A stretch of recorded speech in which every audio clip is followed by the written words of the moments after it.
Yo, it's Jack from WhatCulture.com. How are you? I'm not too good because Richard, the editor, took the last peri peri chicken from the canteen, didn't he? Didn't you, Richard? Oh, it's absolutely delicious. I'm sure it was, mate. I'll try not to let that affect me too much, but this is the first count. Now let's start off with all of this week's WWE news and try and forget about that chicken. Just try and forget about it.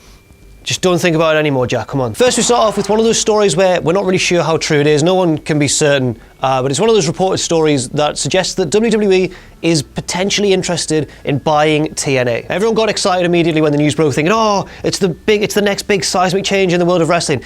It doesn't seem to be quite that. It seems as though WWE are willing to buy the company if nobody else is. I'm not sure how true this is. It would be great, I think, if they did buy it just for those archives on the network. I'd love to see some old TNA stuff. Against all the popular belief that I hate TNA, in sort of 2005, 2007, they were putting on some excellent stuff. I'd love to go and revisit that. On the other hand, it is quite sad because it is arguably the second best wrestling promotion in the world being bought out, and it might lead to another one of those dead periods like we got after WWE bought out all the competition at the turn of the century. So what do you think about that? I have mixed feelings as long as they don't bring the final No, I'm joking.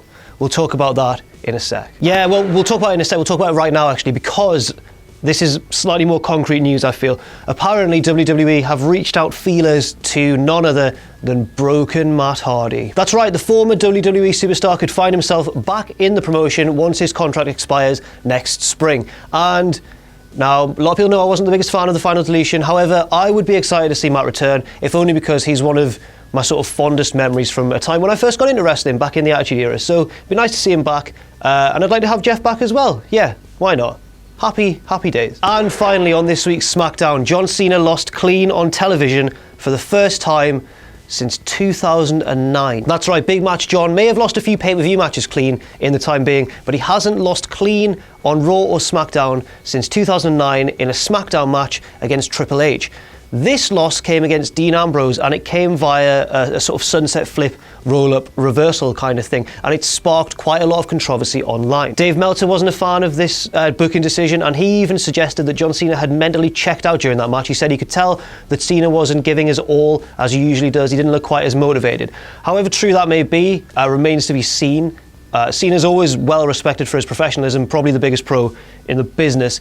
But then again, he's not the sort of guy who is asked to lose clean a lot, is he? Not since 2009 on television. So that's another strange one. Personally, I quite like this booking. It keeps Dean Ambrose strong. It keeps the sort of vulnerability of John Cena in everyone's minds, which is a storyline in itself.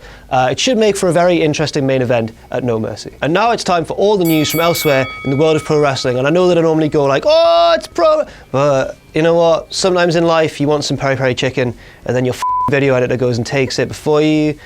You just don't know what to do with yourself. So it's a more subdued roundup from all the news from elsewhere in the wacky world of pro wrestling. First off, everyone's favourite renegade indie wrestling superstar Cody Rhodes has announced his decision to wrestle for TNA. A vignette aired last night on Impact and was teased online as well, in which Cody appeared for the first time on a TNA screen and heavily suggested that he'd be taking part in the Bound for Glory pay-per-view on October the 2nd. Yes, the 2nd, got that right, because it's my birthday on the 1st, and I know that's a Saturday, so not sure if I should have revealed that on the internet. And don't forget, of course, that Cody will be competing at WCPW the next weekend after Bound for Glory. He's got a busy October, hasn't he? And he'll be in Newcastle and Manchester. You can find all the information at wc.pw. There's been a title change over in New Japan. Yes, there's a new IWGP Junior Heavyweight Champion after Kushida held onto the belt for over 250 days. Last weekend, he lost to Bushi, a member of Tetsuya Naito's villainous Los Ingobernables de Japón stable. Got it right. Yeah, it was a controversial match. Kushida did not lose clean, as we didn't really expect him to. He's normally a fighting champion, very tough, even though he's small. Bushi, also a very small guy, very agile. It was a good match, but then a masked figure accompanied Bushi to the ring. Everyone thought, oh, that must be Naito. But then Naito interfered as well, and the masked guy didn't really do anything, and it was all a bit sort of classic Naito mind games. And then Michael Elgin got involved, tried to save Kushida. didn't work out, and Bushi got the pin, and he's the new junior heavyweight champion. Very interesting developments over there. And the identity of the guy in the mask was never revealed, unless I missed something on commentary with the Japanese commentary, but maybe it was Sonada or Evil, the other two members of the stable, but they didn't really fight, they didn't really get involved or do anything. It was very strange. Hopefully there are some answers in the next few weeks. Maybe there won't be.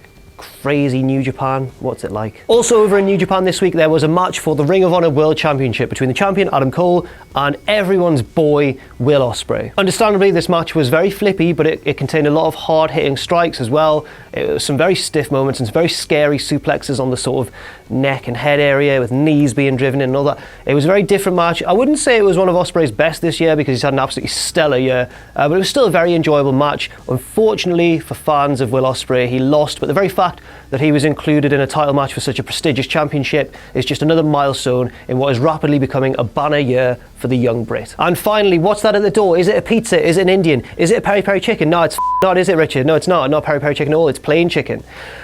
It's time for all of this week's takeaways. First of all, the Cruiserweights made their in-ring debut on Raw. There was a fatal four-way number one contenders match between Brian Kendrick, Rich Swann, Cedric Alexander and Gran Metalik. And Brian Kendrick won. He's going on to face TJ Perkins this Sunday at Clash of Champions. But my question for you is, what did you think of the sort of time slot and the exposure the Cruiserweights were allocated? Obviously, you can't fit them all in on the first time round. That's why we didn't see people such as Noam Dar, Lindsay Dorado.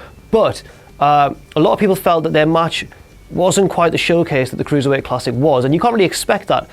But then again, on the other hand, Raw is 3 hours long, and by cutting away a lot of the filler, could WWE have room for a legit, very impressive Cruiserweight division? Let me know what you think. That's a very good point raised by Richard. He's not just a chicken thief, he's also a wrestling analyst like myself, and he pointed out that TJ Perkins didn't show up on Raw, which is very strange. The first Raw of the Cruiserweight division, and you don't involve the champion. Very good point as well. Dickhead. My next takeaway concerns Wrestle Kingdom in January, the annual, the WrestleMania of New Japan Pro Wrestling, and I'm going to focus on what sort of form will the card take, because traditionally the winner of the G1 Climax faces the champion in the main event. That would be, as it stands, Okada v Omega, which would be a hell of a matchup and the one that I would personally like most to see. But then Tanahashi's got involved, and he's sort of the John Cena of New Japan, but without the backlash. He's still very, very popular over there, and he's got involved and said, look, maybe we need to put this to a fan vote. What do they want to be the main event? Sort of heavily implying that he himself should be in the main event. Bit of a dick move, I thought, there from Tanahashi. Not sure how much of it's a shoot, how much of it's a work, because it does fit his character as well. He's a babyface, but he's a bit of an arrogant one as well. And if he does then face someone in the main event, will Omega retain the briefcase? He's got a briefcase for a shot at the championship. Will Okada still be champion by the time it rolls around? There's so many possibilities. I still think and hope the most likely one is Okada v Omega, but who knows? What do you think will happen? Also, let me know about that in the comments too. And finally, of course, I had to end on this. Clash of Champions is this Sunday. Do you think it's going to be a good show? Do you think it's going to be a bad show? I think it'll be good, but I don't know if it'll eclipse Backlash, which was a very, very solid show, given the fact that it seemed so thin on paper. Then again, if you just look at the card, Clash of Champions does have the capacity to be a fantastic show. You've got the main event, which should be brilliant. You've got the Cruiserweight Championship match, which, if given enough time, could steal the show. You've also got very intriguing matchups like Zayn v Jericho, the Women's Triple Threat, the Tag Team Championship match, which, if it's taken seriously, could be good. It's about time those tag belts got taken seriously. Again, that's no knock on the New Day, more on the booking of those belts. But regardless, what do you think the show is going to be like? I think it'll be okay, maybe on the same level as Backlash, maybe not quite as good. Who knows? And do you think Triple H will get involved? Oh my God, I hope he does. So that's all the time we have this week on the Fast Count. I've been Jack from WhatCulture.com. You can follow me on Twitter at Jack_the_jobber. Thank you very much for watching. You can follow Richard at... I can't remember my handle, to be honest. I'll tag him in the post on Twitter, but just give him abuse for stealing my chicken. Oh, anyway, thank you very much for watching the Fast Count, and I'll see you soon. Nailed it!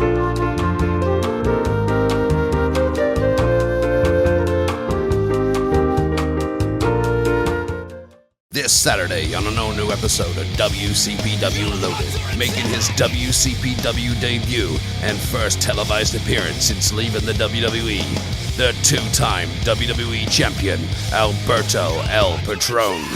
All this and more Saturday, 8 p.m., 3 p.m. Eastern, only on WhatCulture Wrestling.